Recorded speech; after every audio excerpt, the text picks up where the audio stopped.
Welcome to Infinite Being TV. My name is Suma. I'm honored to introduce our guests today, Dr. Desiree Hurtak and Dr. J.J. Hurtak, founders of Academy for Future Science. They were participants at the UN World Summit and a scientific consultant to an alien encounter in Sidney Sheldon's book, Doomsday Conspiracy. Dr. Desiree Hurtak is an environmentalist herself, and Dr. J.J. Hurtak is a social scientist, futurist, and author of the book, Keys of Enoch. Thank you for being here. Our pleasure. Thank you for inviting us.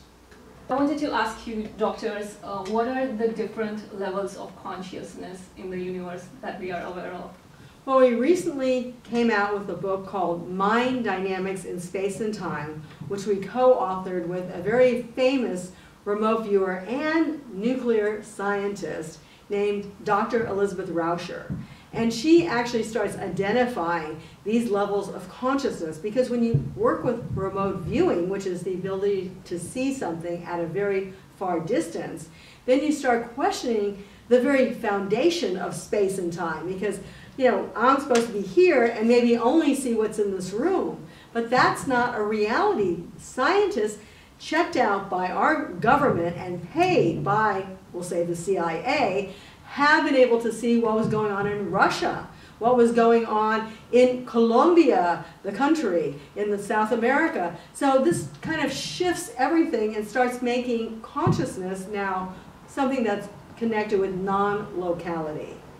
Yes, until rather recent times, science has seen consciousness as a type of mechanistic process of the mind and body.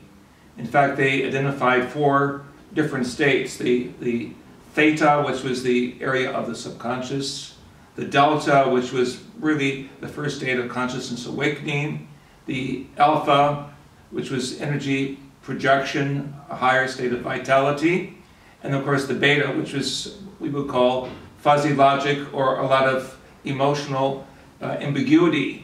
But about 40 years ago, scientists at Stanford Research Institute in California began to realize that consciousness can be expanded, and consciousness is more than simply the socio, the psychological, the mechanistic foundations. Consciousness is more than the flow of sodium ions through the brain. And this was something that led astronaut Mitchell, when he was in outer space, to demonstrate when he turned off his technology and began with his higher consciousness to project ideas to humans on Mother Earth with great accuracy, showing what is known in the ancient Sanskrit text of India, that the whole planet is like a global mind, and we're all connecting on different levels of consciousness. And I just want to add that the work of Elizabeth Rauscher, as well as Russell Targ, one of the founders of the SRI remote viewing program, showed that it's not a matter of sending and receiving a signal of seeing what's over there, like I mentioned in Russia, and then waiting for that signal to come back. The people who were really the experts in remote viewing were placing their consciousness immediately there, and that's the non-local reality. That means that it doesn't matter that they could be thousands of miles away. They could be in outer space. In fact, Ingo Swann, one of the famous remote viewers, actually could remote view to the moon and back. And in the 70s, he claimed that there was water on the moon, which was only confirmed somewhat later. So it's very, very interesting that this whole idea of consciousness is more of, I don't like to say a field, but in a sense it is like a field. It is a vast reality that we tune into and we can also input into. Another scientist by the name of David Bohm has worked out the mathematics of how our inner states of being are connected with our outer states of being. And so for many years, scientists dealing with the microbial side of consciousness within our cells, our DNA, could not connect this with what is called the general relativity of Einstein. But now we've seen in our research, which is very well illustrated in mind dynamics, that our minds can connect just like the minds of musicians playing musical instruments. In fact, many years ago when I was on the music faculty with Ravi Shankar, the famous sitar maestro from India, Ravi Shankar told me he could leave his body and project his consciousness into the audience and watch himself playing the musical instruments. So we know that there is a dynamic of vibration also connected with consciousness. And what are the different types of beings that we are aware of that are out there in the universe?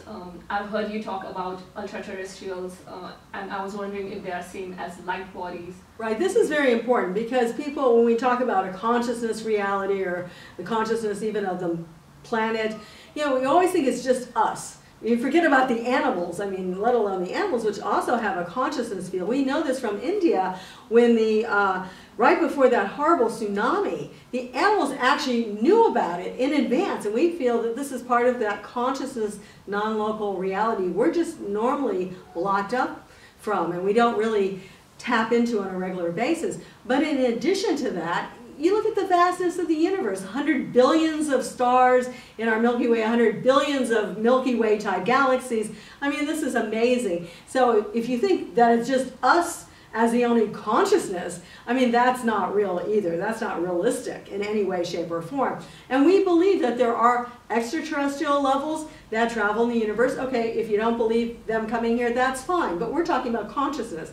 They play a role in the universe. And we also come from a more Judeo-Christian background where we feel that there are also beings that don't necessarily need a physical body, don't need a UFO to travel into, but still have a consciousness that we can tap into very easily if we raise our level of understanding to their reality. In the Western tradition, they would be known as the angels or archangels. In the Eastern tradition, the avatars or maha-avatars. They would equate to what I call the ultra-terrestrial, those that have evolved beyond the mechanistic material side of evolution. On the other hand, there are those that operate within the advanced evolutionary processes still having a body. These would be the extraterrestrials as well as the ultra-terrestrials. And a very special category that has both characteristics, the extracelestials, those who can take on through what we call shape shifting, a momentary aspect of the human, although they are in essence not fully human with all of the anatomical parts. In many ways, there's 70 different categories that we have studied over thousands of documents, working with social scientists, with shamans, even with ex-astronauts who in outer space saw things that really seem like science fiction.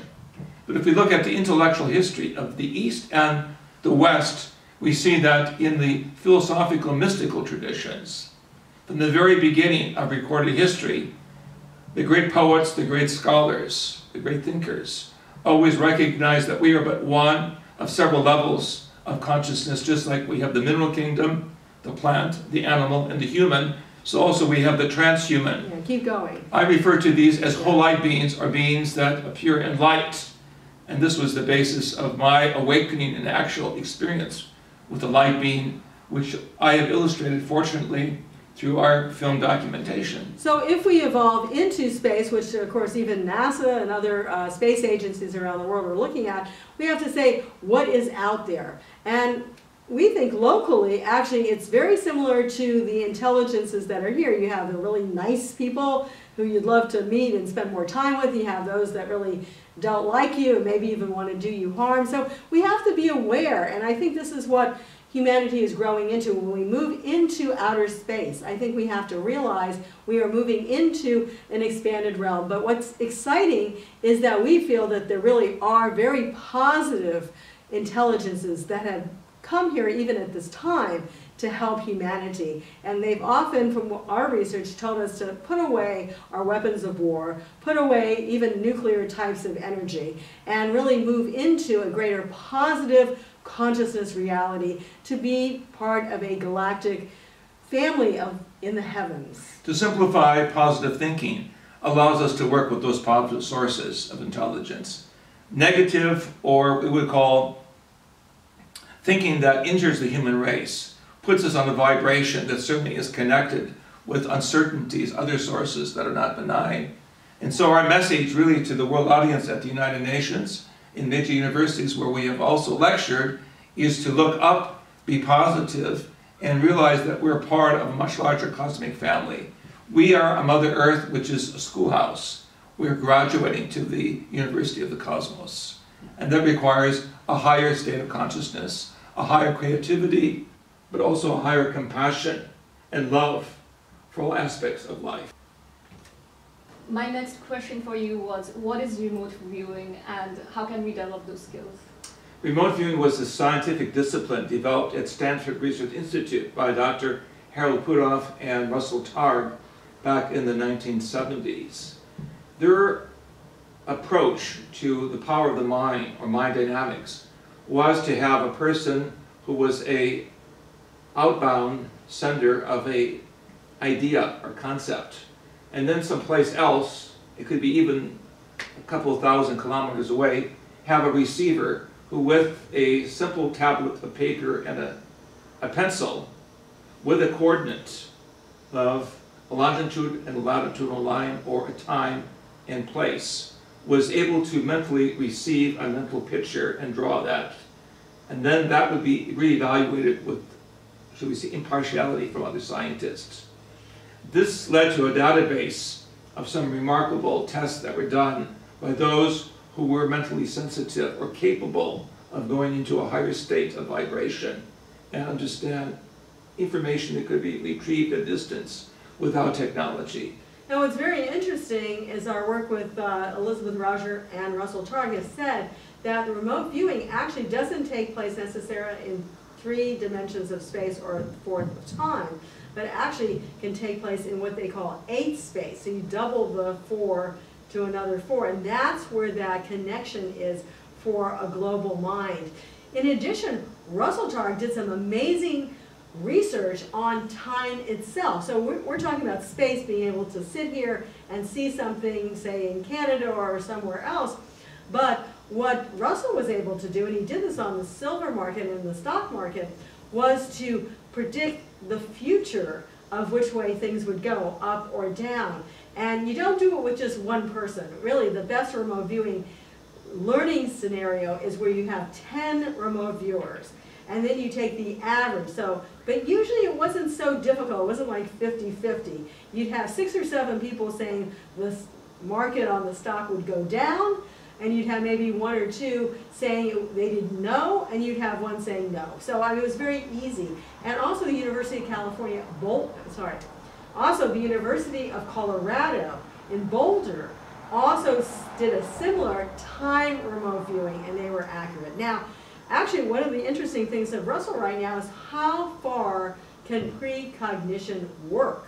In other words, they were doing just a weekly trial. So maybe on Friday or Thursday, they would say, well, I think the market's going to open lower with the stock versus higher. But in actuality, some people have been able to remote view 6 months in the future. And, you know, what does that really mean for free will, other realities of determinism?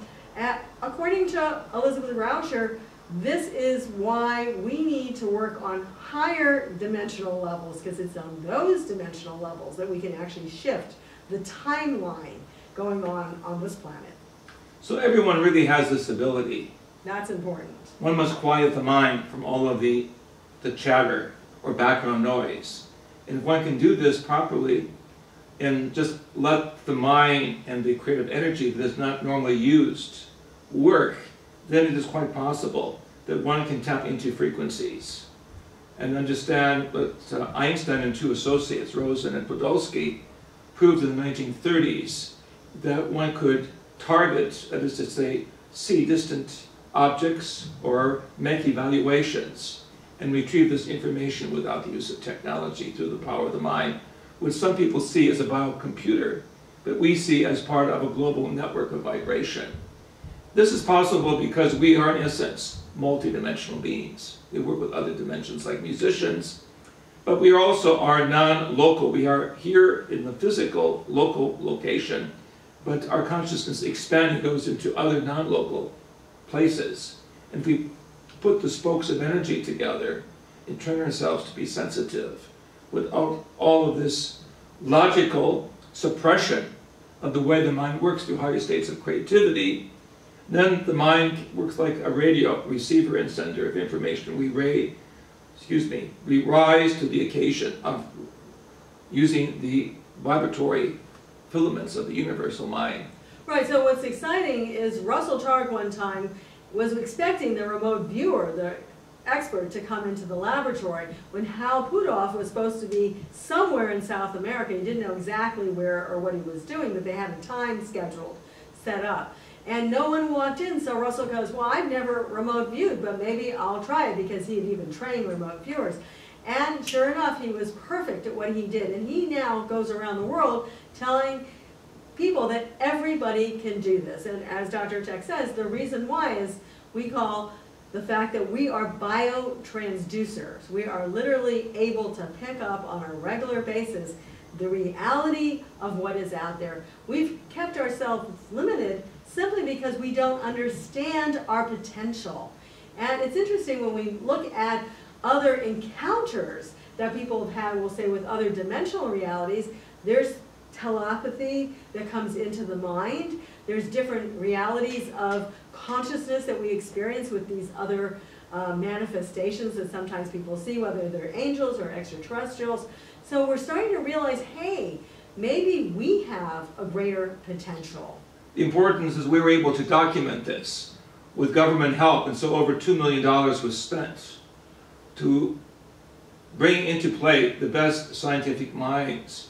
And so a book that Russell and I co-authored was entitled End of Suffering, looking back at what is taught in the ancient Eastern traditions of mind expansion and showing how that can be referenced today by scientific experiments. And we include the actual documents, declassified, of how we were able to conduct experiments between the United States and secret military bases in Russia, where we could see the actual details underground, or more recent work with Dr. Rauscher, how we could project our mind from California to Egypt and actually go into the underground passages under the pyramids and see things that normally would not be accessible to beings without the use of technology. So this means there's no such thing as hidden or private knowledge. Everything is accessible on a given frequency. But what's really interesting in the book End of Suffering, it makes it for everyone, because the point is we often suffer because we feel we're separate from someone else. And when you understand remote viewing based on really quantum physics and non-locality, as Dr. Hurtak mentioned, then what you realize is that there really is no separation. So there should be really no sadness, whether someone is here and like is living somewhere else and you've now separated from someone. You can still kind of tune in or tap into that reality. Or if someone's passed on to the other side, we believe that that person is still consciously aware of what's happening here, and we're just the ones with the blinders on. So we need to take off the blinders, realize we have a greater potential to interconnect with everyone in the universe and everyone on this planet. Animals do this all the time. There's been a lot of research, especially by our good friend Rupert Sheldrake, who has showed that animals can be sitting in your house and you think you're coming home. They immediately get up when they've been sleeping all day long and they head to the door to watch for you to come home, even when they can't hear you. So why don't we do this? Well, we can. We just are told we can't. And that's the difference. End the suffering, end the separation. We are part of a universal connection. In the spiritual tradition, this is the putting on the mind of Christ in the West, or attaining higher Buddhahood in the East. The fact that we connect really with the minds of the great master teachers who show us in their own way that we are all connected. And I think we can look at this as a positive gift for the work in the 21st century, that we can problem solve. We can see positive solutions. We can make use of resources when our minds become beacons of hope, courage, and compassion. And we really believe we can tap into even scientific information. Actually, Einstein used to live for some time in Palm Springs, or he would visit during certain seasons. And he would go up to a little area where he would meditate every morning. We know the person who had the house after, of course, Einstein's passing. And he would go up and meditate. And I believe he also understood that there was kind of a cosmic energy or information that he could tap into and bring that here to Earth. And so scientists can use this same technique, and we know some that do, that they recognize some of the things that are going on in terms of new inventions are not coming from their mind, but really a cosmic consciousness. This is why we call our work future science. Science guided by consciousness. Science that is human-orientated through consciousness, not object-orientated, through mechanistic modalities that do not feel the heartbeat, do not feel the language of the animal, or for that matter, the flower. Interspecies communication ultimately comes out of this whole process of remote sensing, remote viewing, remote communication. They're all connected with the... What we had done to send energies of peace to the Middle East. You can send energies of healing to a friend. We work with Elizabeth Targ, this is the daughter of Russell, who was doing a lot of remote healing all the time. It doesn't mean that you're forcing yourself onto a reality, but you're adding positive energy to the planet, or That's to the clue. consciousness. In the raising of consciousness, to be positive at all times, to be heart-centered at all times, and to be harmonic at all times. And so these are the stages of consciousness awakening and consciousness ascension. But we feel we really play a major role in bringing in, we'll say, the light of consciousness to this planet. And if you're too negative, you're only bringing the negativity to this planet. So everyone has a choice. Make the right choice. If thoughts are things, which we're talking about in a sense, choose the good ones. Put your light and your love and your compassion and your help out to the planet, out to the world. Thank you so much for sharing this deep wisdom, doctors. I greatly appreciate you coming on this program. Our love. Thank you. To find out more about Dr. Hurtak, go to futurescience.org or keysofenoch.org. I'm Suma with infinitebeing.tv. Please remember to subscribe to this channel if you like this video. I look forward to your comments and feedback. Thanks for watching. Thanks, Suma.